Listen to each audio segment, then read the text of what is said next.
Salam, berjumpa lagi di Minggu Prapaskah kedua ini dalam Renungan Santapan Firman Tuhan. 25 Februari 2024 melalui petikan Injil Markus bab 9 ayat 2 hingga 10. Kita dengar dan renungkan bersama. Sekali peristiwa Yesus berbicara tentang bagaimana ia akan menderita sengsara. Sesudah itu, ia membawa Petrus, Yakobus dan Yohanes dan bersama-sama mereka naik ke sebuah gunung yang tinggi. Di situ mereka sendirian sahaja. Lalu Yesus berubah rupa di depan mata mereka, dan pakaiannya sangat putih berkilauan. Tidak ada seorang penatu pun di dunia ini yang dapat memutihkan pakaian seperti itu. Lalu tampaklah kepada mereka Elia dan Musa. Keduanya sedang berbicara dengan Yesus. Kata Petrus kepada Yesus, "Rabi, alangkah baiknya kita berada di tempat ini.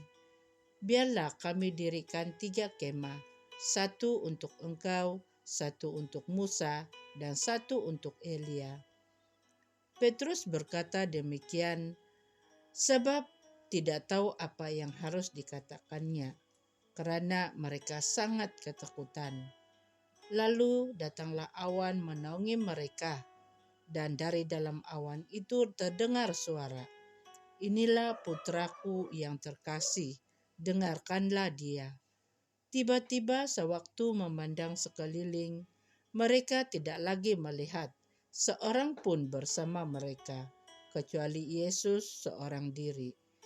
Pada waktu mereka turun dari gunung itu, Yesus berpesan supaya mereka tidak menceritakan kepada siapapun apa yang telah mereka lihat itu, sebelum Putra Manusia bangkit dari antara orang mati. Mereka memegang pesan itu sambil mempersoalkan di antara mereka apa yang dimaksudkan dengan bangkit dari antara orang mati. Injil Tuhan, terpujilah Kristus. Saudara dan saudari, hidup ini tidak selamanya berjalan lancar. Ada kalanya kita dihadapkan pada berbagai tantangan hidup. Misalnya masalah rumah tangga, penyakit, krisis keuangan, dan lain-lain. Namun sebagai orang beriman, kita meyakini bahwa semuanya itu bukanlah alasan untuk menjadi lemah dan putus asa. Sebab kita percaya bahwa Allah selalu ada di pihak kita. Jika Allah di pihak kita, siapakah yang akan melawan kita? Iya, yang tidak menyayangkan anaknya sendiri, tetapi yang menyerahkannya bagi kita semua. Roma bab 8 ayat 31. Keyakinan ini akan menentukan bagaimana sikap kita terhadap apapun yang terjadi dalam hidup. Hal inilah yang dialami Abraham ketika Allah menguji imannya dengan mengorbankan anaknya yang tunggal sebagai persembahan kepada Allah. Peristiwa Yesus dipermuliakan di atas gunung merupakan penyingkapan identiti Yesus sebagai anak Allah. "Inilah anak yang kukasihi, dengarkanlah dia." Markus bab 9 ayat 7. Ada banyak suara di dunia ini yang menjanjikan kesenangan hidup, namun hanya ada satu suara yang benar-benar menjamin kebahagiaan sejati, yakni suara Tuhan.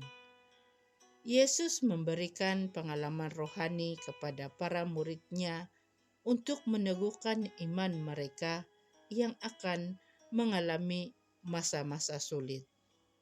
Kadangkala kita tidak boleh mendengar suara Tuhan karena kita sangat sibuk dengan segala persoalan hidup ini. Bahkan waktu untuk berdoa pun hampir tidak ada. Kita cenderung tinggal di zona nyaman seperti yang dialami Petrus, Yakobus, dan Yohanes. Betapa bahagianya kami berada di tempat ini. Sikap semacam ini akan menyulitkan kita untuk melihat rencana Tuhan dalam setiap persoalan yang kita hadapi. Semoga kita semua senantiasa ingat dan peka mendengar suara Tuhan dan senantiasa melibatkan Tuhan dalam setiap keputusan yang kita ambil. Amin.